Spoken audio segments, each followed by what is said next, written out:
Hello everyone, आज हम ऐसे ही बड़े इंपॉर्टेंट टॉपिक के बारे में बात करने वाले हैं आपके व्हीकल से रिलेटेड कि आपको अपने व्हीकल में कूलेंट ही डालना चाहिए या आप अपनी व्हीकल में वाटर भी डाल सकते हैं। देखो, सबसे मेन जो उसका जो पार्ट होता है कूलेंट का, वही होता है कि आपके उसने इंजन को ठंडा रखना होता है। यानी कि कूलेंट को यूज़ इसलिए कराया जाता है कि आपके जो टेम्परेचर है आपके इंजन का, जब वो चलने से उसके अंदर से पेट्रोल बर्न होता है तो उसमें जो टेम्परेचर होता है उसको एक यानी कि कहते हैं कि लिमिट में रखना, यानी कि ओवर हीट आपका इंजन ना हो जाए। उसके लिए कई लोग क्या कहते हैं कि एयर कूल्ड इंजन आते हैं मार्केट में छोटे वाले, और कुछ ऑयल कूल्ड भी आते हैं, लेकिन लिक्विड कूल्ड जो होते हैं उसमें कूलेंट ही डलता है। तो कुछ लोग उसमें पानी डाल देते हैं। तो आज मैं इसी वीडियो में बात करने वाला हूँ कि क्या उसमें पानी डाल सकते हैं, हमको देखो कूलेंट ही डालना चाहिए। देखो, मेन कूलेंट का इन्वेंशन इसलिए हुआ था कि आपके इंजन के अंदर जब हम पानी का यूज़ करते हैं उसको ठंडा रखने के लिए, तो इंटरनल पार्ट्स में ना वो जंग लगा देता है, उसमें रस्ट लगा देता है। आपके जैसे पाइपलाइन के अंदर रस्ट लगा देगा तो ब्लॉकेज हो जाएगी, रास्ता उसका ब्लॉक हो जाएगा। आपके पिस्टन्स में रस्ट कर देगा, वहाँ पे जंग लगा देगा, आपके हेड में जंग लगा देगा, क्योंकि अंदर देखो सारा तो मेटल ही होता है। जब मेटल के ऊपर जब पानी डाले गए बार बार इसको जब यूज़ करेंगे तो रस्ट आ जाती है उसमें।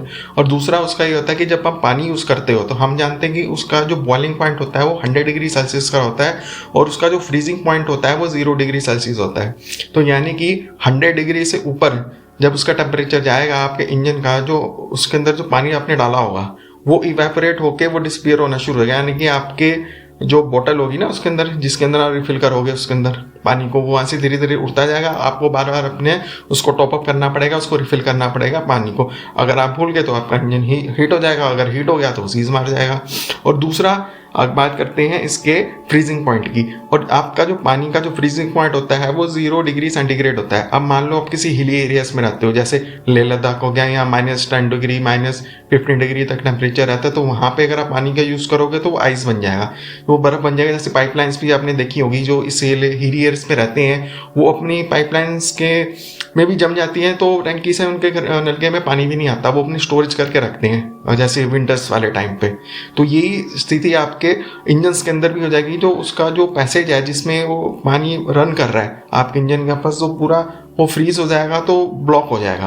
और वहीं अगर बात करें कूलेंट की, तो उनका जो बॉइलिंग पॉइंट होता है, यानी कि जिसके एवरेट होते हैं वो काफ़ी 129 डिग्री सेंटीग्रेड होता है हाई ग्रेड वाले कूलेंट का। और जो फ्रीजिंग पॉइंट होता है उनका वो -55 तक चला जाता है कूलेंट का, depend on your grade and your company. तो ये तो हो गया आपके इवेपोरेट करने का और आपके फ्रीजिंग पॉइंट को रिड्यूस करने का। और सबसे मेन ये है कि उसमें रस्टिंग का सबसे मेन उसमें हुआ था कि देखो टॉपअप भी बार बार कर सकते हो, उसमें भी कोई दिक्कत नहीं है, लेकिन अगर आपकी गाड़ी के अंदर रस्ट लग गया ना तो आपको सारी ब्लॉकेज हो जाएगी और आपको अच्छी खासी रिपेयर करनी पड़ेगी। अब दूसरे पॉइंट पे आते हैं कि क्या हमको अपने इंजन के अंदर कभी पानी का यूज़ कभी नहीं करना चाहिए। हम इमरजेंसी में अपने पानी का यूज़ कर सकते हैं कूलेंट की जगह पे इंजन के अंदर। अब मान लो आप कहीं बाहर जा रहे हो, वेकेशन पे जा रहे हो, और आपके में कुछ लीकेज होगी, प्रॉब्लम होगी, तो आपने कहीं से उसको ठीक कराया अपने इंजन को, और आपको लग रहा है कि यहाँ पे जो कूलेंट की जो क्वालिटी है वो इतनी अच्छी है नहीं, हो सकता है यहाँ पे डुप्लीकेट ही मिल रहा हो, तो वहाँ पे पैसे फूकने से अच्छा कि आप अपने 100 या 200 किलोमीटर्स के लिए वहाँ पे पानी का यूज़ कर लीजिए। मतलब फ्रेश पानी होना चाहिए, उसमें गंदगी नहीं होना चाहिए कि वो अंदर जाके ब्लॉक कर ले। 100-200 आप इजीली यूज़ करो, उसमें कोई दिक्कत नहीं है, और वापस आके उसको सारा ड्रेन करवा के और उसके अंदर कूलेंट डलवा लो, वो चल जाता है।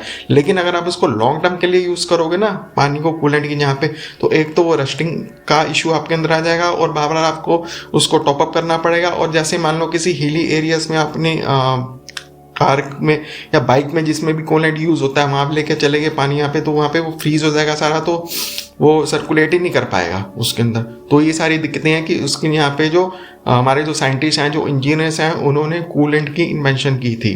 तो आप भी यही है कि कूलेंट ही अपने बाइक्स में या उसके अंदर यूज़ किया कि पानी से बचना ही चाहिए, क्योंकि वो है ना फिर मोटा खर्चा लाया था। मान लो रस्ट लग गया आपके इंजन में, हेड में रस्ट लग गया, पिस्टन में रस्ट लग गया, तो एक हेड और उस कराने के लिए लेबर कॉस्ट आपको कितना सारा खर्चा करना पड़ेगा। वहीं आप अपना कूलेंट यूज़ करो, वो आपके 2 ईयर्स तक आराम से ईजिली निकल जाता है। तो ठीक है, आज की वीडियो को यहीं पे एंड करते हैं। बाय।